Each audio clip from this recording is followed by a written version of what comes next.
Welcome back to McCarthy Performance. Today we'll be putting the 383 crankshaft in, hopefully. We have some bearings, and any luck we'll be putting the pistons in too today. Thank you for watching. Bearings.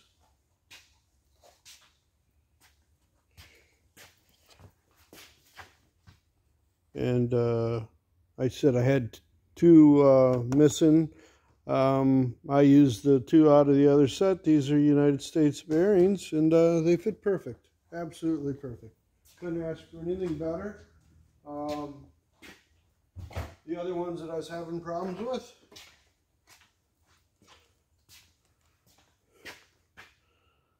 made in Brazil. Hope they get their shit straight. Excuse the French. I was going to show you, but you know, I'm getting behind on this stuff. I'm a one-man shop. I like to make the videos. You know, if somebody gets something out of that, that's great. I don't care if it's 5 people or 5,000 people.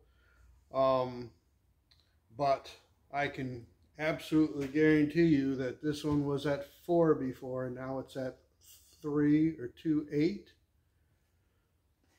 So, you know, what can I say? I'm just happy. I'm so happy. You know, Dave took care of me at Perfect on the bearings. I can't thank him enough.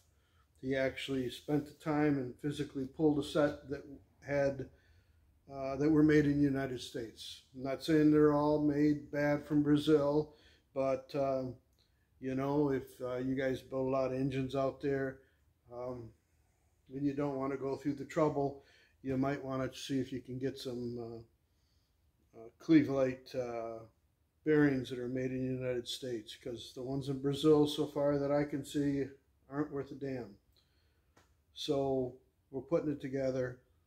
Yeah, everything is, I'm more than happy with where I'm at on this. And a few people commented about grinding to size, and yeah, we do that on the obsolete engines where the bearings are coming from origins unknown.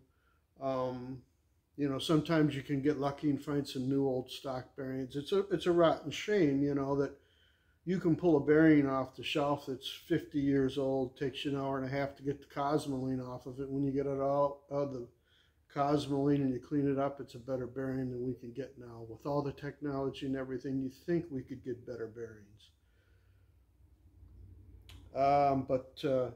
You know, that's a conversation, I guess, for another day. But yeah, I've ground to size, and on them engines, it's really hard to find somebody that'll grind for you to size. Now everybody just wants to grind the crank and get it out. There's one guy that will still grind the size for me, but you know, you really shouldn't have to do that. But you know, my buddy that used to grind cranks 20 years ago used to grind the size for me. Things have changed a lot, and I guess I am from the older generation. I guess I should just shut my mouth and keep going. But it's hard to keep going and make an income or do anything when everything is substandard junk. So we'll leave it at that. Start putting this thing together.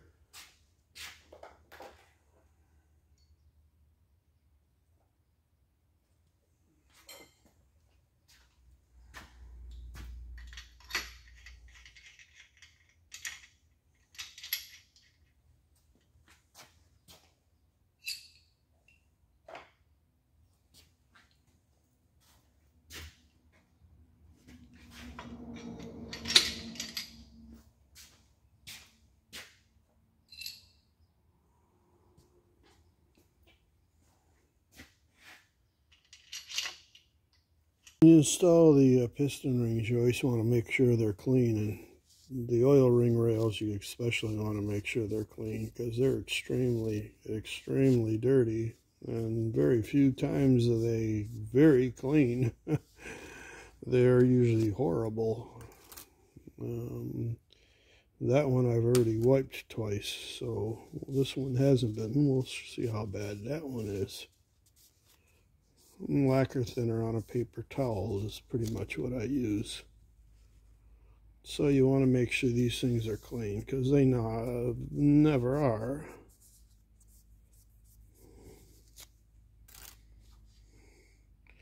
And I'll go over them and I'll wipe them with this towel, and then I'll use another towel, a cleaner towel, and wipe them again.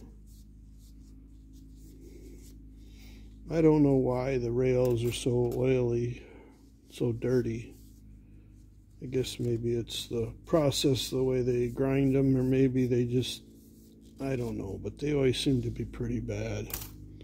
So like I said, I always go over them a couple times.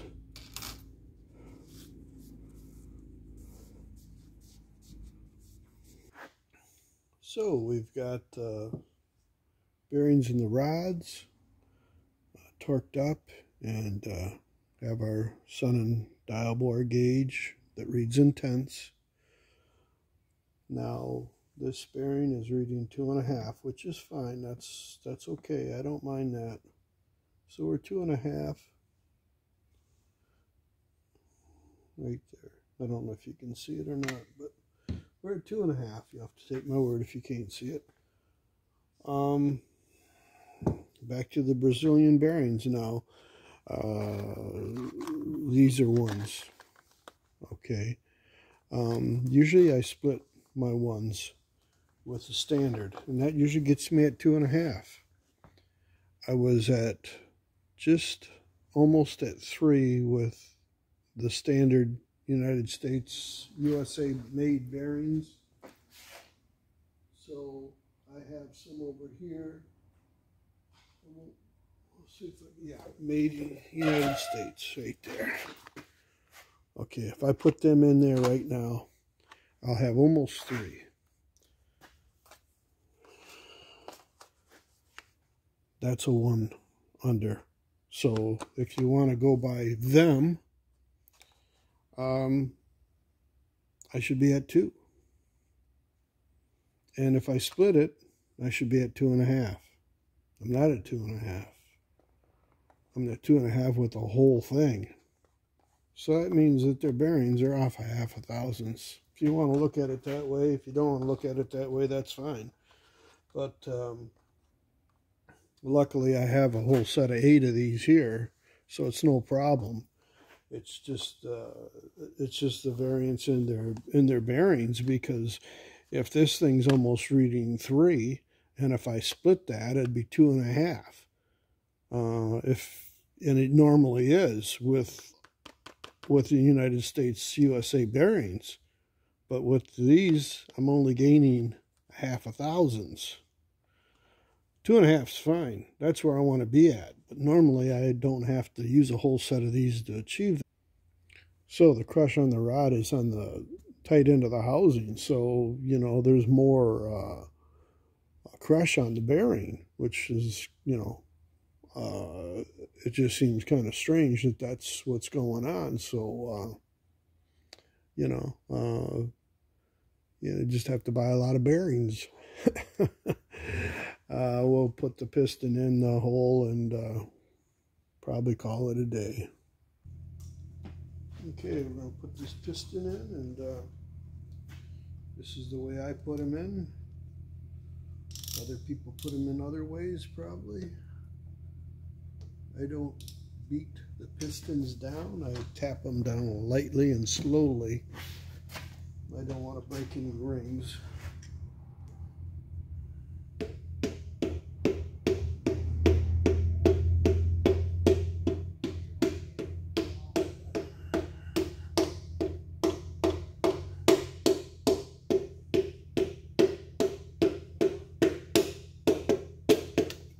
That's it.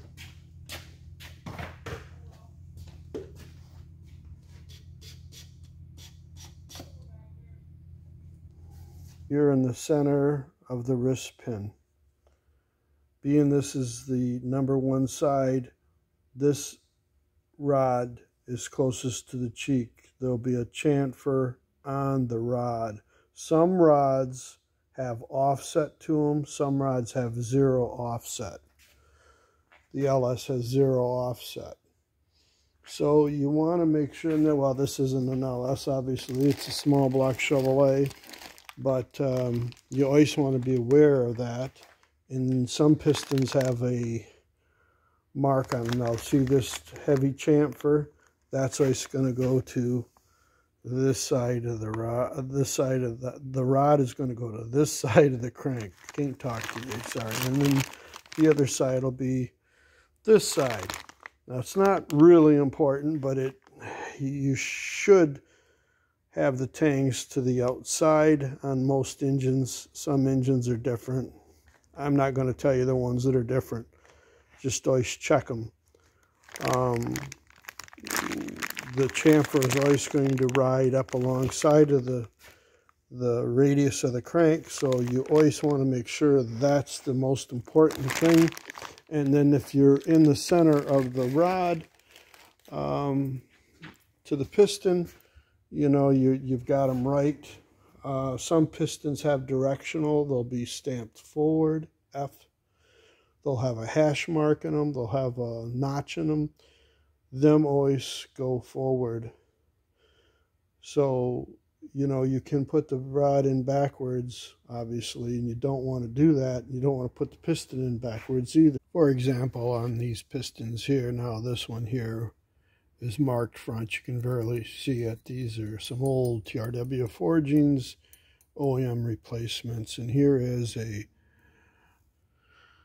just an old cast piston out of a 350, and you can see that hash mark. That hash mark is always going to go forward. And obviously, this front with an arrow, they want you to put that forward. The only time these hash marks are going to go in backwards on an engine is if it's reverse rotation. And if you are doing marine engines and you take one apart and you find all the hash marks are notched into the back, that's probably a reverse rotation. They'll be gear to gear. The rear main seals are different. There's a bunch of different things, but let's save that for another day. Okay, seeing how I'm doing this 350, I thought I'd bring this up. Maybe it'll help somebody out.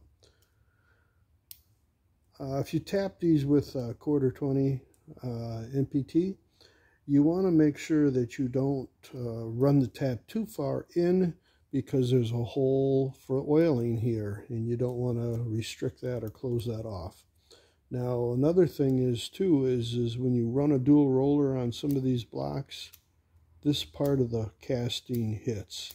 On this block, it doesn't. I've checked it, but you always want to do that. First thing, if you're going to do a small block Chevrolet and you're going to put a dual roller chain set in it, make sure that it doesn't rub on the back, because it gets really close even on the ones that it clears.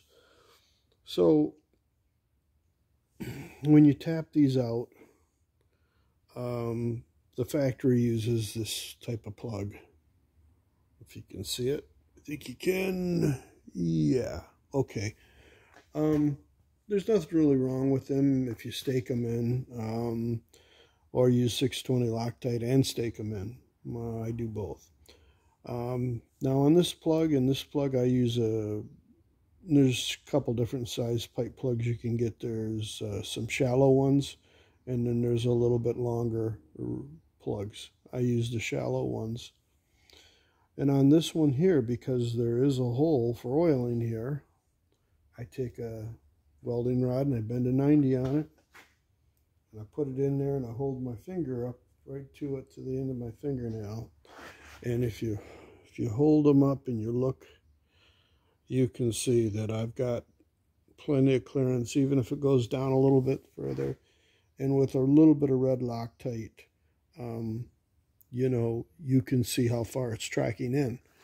Now, I've modified this quite a bit, and I've left that bullet end on it, let's call it, because that's where the Allen wrench drives it, and I don't want to take any more off. If I do, I can expose the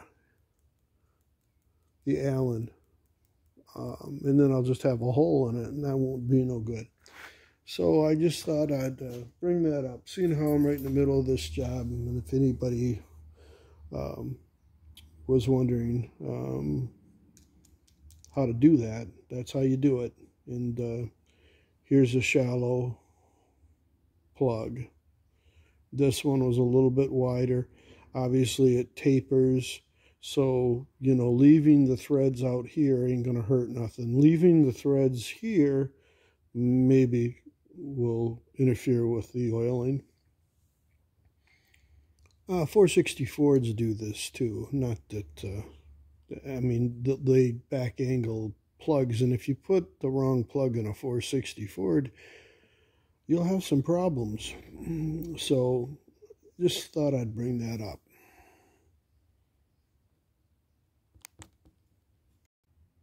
So for a little extra insurance, we've got it Loctited and just threaded lightly in, and then I've staked it just a little bit with a punch, just on that first leading thread, just to stop it, so we don't have to worry about that going anywhere.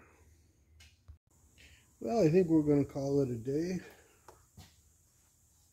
and probably get back on there in a few days, and thanks for watching my videos.